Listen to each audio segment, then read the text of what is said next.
अस्सलामुअलैकुम दोस्तों, welcome back to neutral by Hira and Rajab, Pakistan का पहला AI podcast, no propaganda only facts. आज का फर्स्ट टॉपिक है सऊदी अरब और अमेरिका के दरमियान डिफेंस एग्रीमेंट की इंपॉर्टेंस। क्राउन प्रिंस का यूएसए विजिट के इवेंट पे सऊदी अरेबिया और यूनाइटेड स्टेट्स ने एक स्ट्रॉन्ग डिफेंस एग्रीमेंट साइन किया जो रीजन के बैलेंस को चेंज कर सकता है। पहली बात ये समझना है कि इस अग्रीमेंट में क्या शामिल है।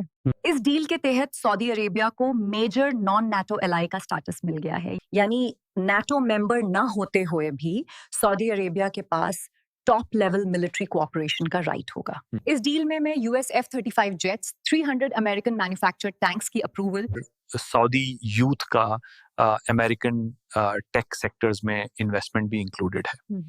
अब इस एग्रीमेंट का पाकिस्तान या रीजन पे भी गहरा इफेक्ट होगा। सऊदी यूएस रिश्ते और स्ट्रांग हो गए हैं। इससे regional military balance Saudi side की तरफ शिफ्ट हो सकता है। ये एग्रीमेंट ईरान के लिए भी एक न्यू प्रेशर पॉइंट क्रिएट करता है। इस एग्रीमेंट के नेगेटिव पॉइंट्स भी हो सकते हैं। ऐसी डील से नेबर्स में टेंशन्स बढ़ती है। कुछ लोगों को लग सकता है कि एक साइड की मिलिट्री पावर ज्यादा हो रही है और इससे पीस का एनवायरनमेंट वीक हो सकता है। और पाकिस्तान के पॉइंट ऑफ व्यू से ये सेंसिटिव टाइम है। अगर सऊदी डिफेंस यूएस सपोर्ट के साथ और स्ट्रांग होता है तो पाकिस्तान को अपनी स्ट्रेटजी एडजस्ट करनी पड़ सकती है, स्पेशली अगर रीजनल डिफेंस अलाइनमेंट चेंज होता नजर आए। मेरे ख्याल से नेक्स्ट कुछ सालों में ये देखना होगा कि सऊदी अरेबिया इस न्यू डिफेंस स्टेटस को किस लेवल तक यूज करता है। क्या और एडवांस वेपन्स लेंगे? क्या ईरान कोई स्ट्रॉन्ग रिएक्शन देगा? ये क्वेश्चन सबका माइंड में है। अब चलते हैं नेक्स्ट मेजर अपडेट की तरफ। अमेरिकन कांग्रेस की एक बहुत मेजर रिपोर्ट सामने आई है। कांग्रेस रिपोर्ट के मुताबिक मई 2025 के वॉर सिनेरियो में पाकिस्तान ने इंडिया के खिलाफ क्लियर मिलिट्री एज दिखाया और चाइना ने इस टाइम अपने डिफेंस सिस्टम्स का रियल कॉम्बैट टेस्ट भी किया।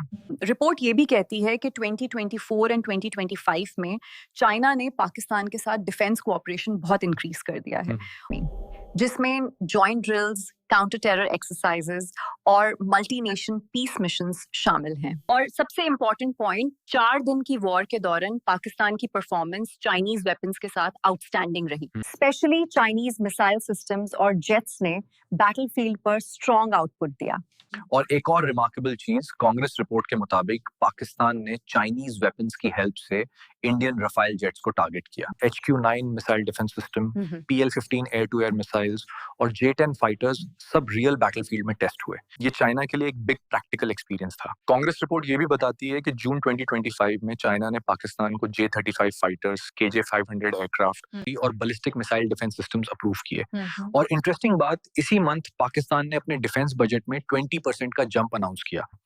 करंटली पाकिस्तान की टोटल स्पेंडिंग $9 बिलियन तक चली गई है, जबकि ओवरऑल बजट टाइट है। तो सिंपल वर्ड्स में दोनों कंट्रीज का लिंक अब सिर्फ पार्टनरशिप नहीं रहा, इनफैक्ट ये एक फुल स्ट्रेटेजिक अलाइनमेंट बन गए हैं जो रीजन के पावर बैलेंस को डायरेक्ट इम्पैक्ट करेगा।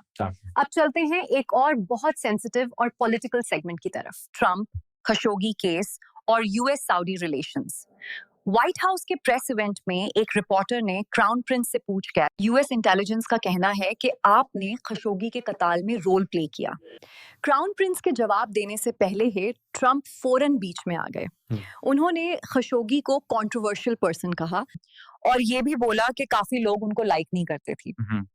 फिर उनने इन्वेस्टिगेशन की फाइंडिंग्स को रिजेक्ट कर दिया और कहा कि क्राउन प्रिंस को इंसिडेंट का कोई नॉलेज नहीं था।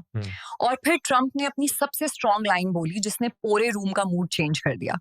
You don't have to embarrass our guest by asking a question like that. यानी ट्रम्प ने रिपोर्टर को खुलकर रोक दिया। 2018 से ट्रम्प कंसिस्टेंटली क्राउन प्रिंस की साइड लेते रहे हैं, चाहे इंटेलिजेंस रिपोर्ट्स कुछ और कह रही हों। ट्रम्प का लॉजिक सीधा था, सऊदी अरेबिया यूएस के लिए क्रिटिकल एलाय है इकोनॉमी में, डिफेंस कॉन्ट्रैक्ट्स में और मिडल ईस्ट स्ट्रेटजी में। इसलिए ट्रम्प ओपनली क्राउन प्रिंस को डिफेंड करते रहे, इवन सेंसिटिव केसेस में भी। एनालिस्ट के मुताबिक ये केस सिर्फ एक मर्डर इन्वेस्टिगेशन नहीं था, बल्कि एक पावर इक्वेशन थी जहां पॉलिटिक्स इंटेलिजेंस पर हैवी पड़ रही थी। और ये टाइमलाइन दिखाती है कि यूएस सऊदी टाइज कितने डीप हैं और कैसे पॉलिटिकल इंटरेस्ट्स अक्सर ऑफिशियल फाइंडिंग्स को ओवरशैडो कर देते हैं। ये था आज का deeper look Trump Saudi dynamics, Khashoggi case और रीजनल स्ट्रेटेजिक टाइज का रियल एंगल।